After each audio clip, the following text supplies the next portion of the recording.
قضية فتح الحدود، أنا نقول لك الحدود ممكن تفتح يوم من الأيام، ولكن اعتذر. الحدود ما تغلقتش على بلاد الصحراء الغربية، ما نشوهش الواقع.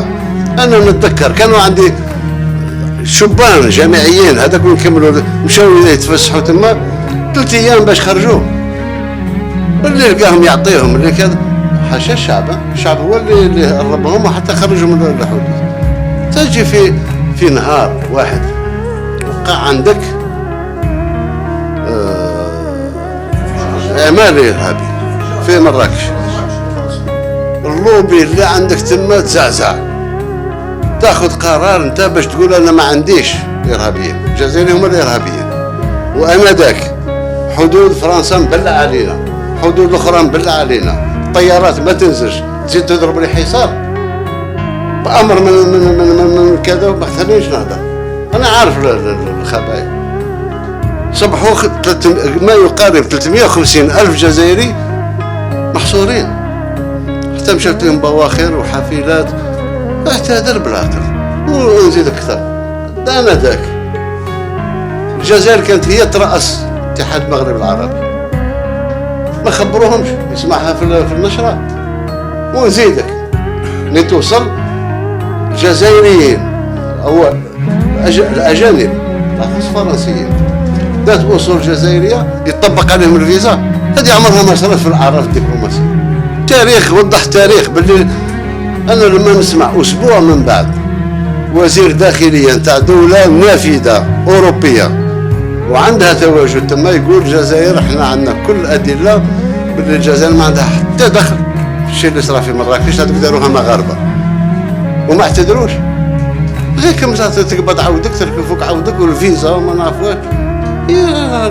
العلاقات بيناتنا راها آلاف السنين. واحد ما يشتمش المستقبل. نقول لك يعتذر الشعب الجزائري قبل كل شيء، لأن من أهان آنذاك هو الشعب الجزائري. قال بغيتي دير لي الفيزا، أنا كما يقول لك الباب اللي يجي منه الريح سد واستريح. طاحوا مع سي اليمين فحل والجزائري محض قح، قال ما لها الفيزا تاعك أين الحدود نبلعها. هذا ما كان هكا صرا. دروك بغاو يصلحوا العلاقات، لأن علاقات اقتصادية قوية كانت بيناتنا، والمستفيد مش بالضرورة احنا. معليش احنا فيه طرف من الحدود تاعنا سواء مع ليبيا ولا مع هذه عايشين معنا، عايشين نتقاسموا الشيء اللي كاين مرحبا، ونعاودوا نبنوا. لأن اليوم تجمعات تكتلات جهوية انت ما تكون قوي الا ما تكون منتمي اليها.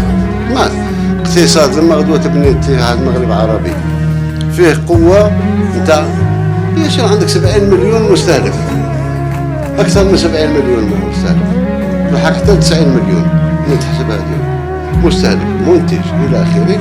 ولكن احنا راغبين. ظني نقول شكون راه يكسر في العلاقات بيننا وبينهم، شكون راه يحوس يكسر العلاقات بيننا وبين تونس، شكون راه يحوس يكسر العلاقات بيننا وبين مصر. انا ما متفق معاك، مانيش نهضر على هالشيء. انا داتني نعرة على اولاد الجزائر اللي تهانوا 12 تاع الليل، واحد من 60 عام تخرجوا من الشمبرة تاعو ما تخليش ترفض المحفظة تاعو وتضرب كل فيه. خلاص ما تتقبلش، ما نقبلها لا اليوم لا غدوة. اعتذر للشعب الجزائري، قال وقعت غلطة ونسمحوا له وطلبوا السماح وكذا، وممكن تمام.